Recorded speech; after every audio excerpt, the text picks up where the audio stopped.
Les patients qui sont malades à domicile ont deux possibilités.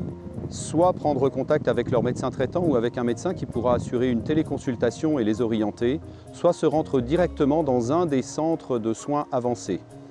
Lorsque le patient a eu une téléconsultation et que le médecin a jugé nécessaire de faire une ordonnance pour un prélèvement, le patient pourra directement se rendre au centre de soins avancés où il aura la possibilité d'effectuer le test Covid dans une structure adaptée à sa venue en voiture appelée drive-in. Lorsque le patient se présente spontanément sur le centre de soins avancés, il va donc être dirigé vers la zone consultation où sera effectué le premier tri. Les personnes qui travaillent ici sont tous des volontaires qui ont répondu à l'appel lancé par le gouvernement sur le site GovJobs. Ils se sont inscrits directement en ligne. Il y a donc des médecins, des infirmières, des personnels administratifs, des volontaires qui n'ont finalement aucune qualification dans le domaine de la santé mais qui viennent mettre à disposition tout leur temps libre pour faire le fonctionnement de ces centres. Donc ici nous sommes à la zone d'accueil des patients et c'est ici que les patients auront leur premier examen clinique dans lequel on va leur prendre la température et on va leur poser quelques questions afin de savoir s'il faut les orienter vers la zone protégée dans laquelle il y a les patients qui sont suspects d'avoir une infection Covid-19 ou alors au contraire vers la zone non protégée pour les patients qui viennent avec un autre problème de santé.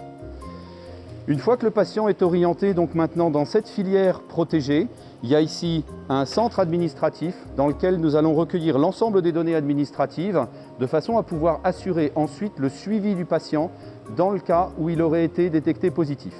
Une fois que le patient a été enregistré dans la zone administrative, il est mis ici dans cette salle d'attente avant d'être orienté vers la zone de consultation infirmière où une infirmière va recueillir l'ensemble de ses constantes et lui poser les premières questions pour pouvoir évaluer son état clinique et la gravité de la situation.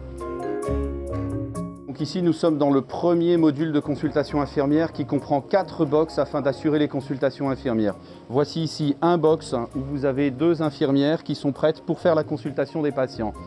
Après avoir été vu par une infirmière, le patient va être vu par un médecin dans un box de consultation qui est complètement équipé avec une table d'examen et le matériel qui est nécessaire au médecin pour pouvoir faire son diagnostic.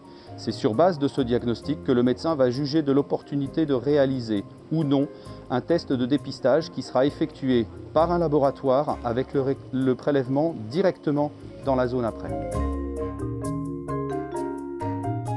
C'est donc ici que va se réaliser le prélèvement nasopharyngé de façon à pouvoir ensuite réaliser les examens nécessaires au laboratoire pour confirmer ou non l'infection Covid-19. Lorsque l'état clinique du patient le nécessite, il est orienté vers cette zone pour une prise en charge en ambulance afin d'être amené dans un des hôpitaux du Luxembourg. Lorsque cela est nécessaire, un suivi psychologique va être organisé pour le patient.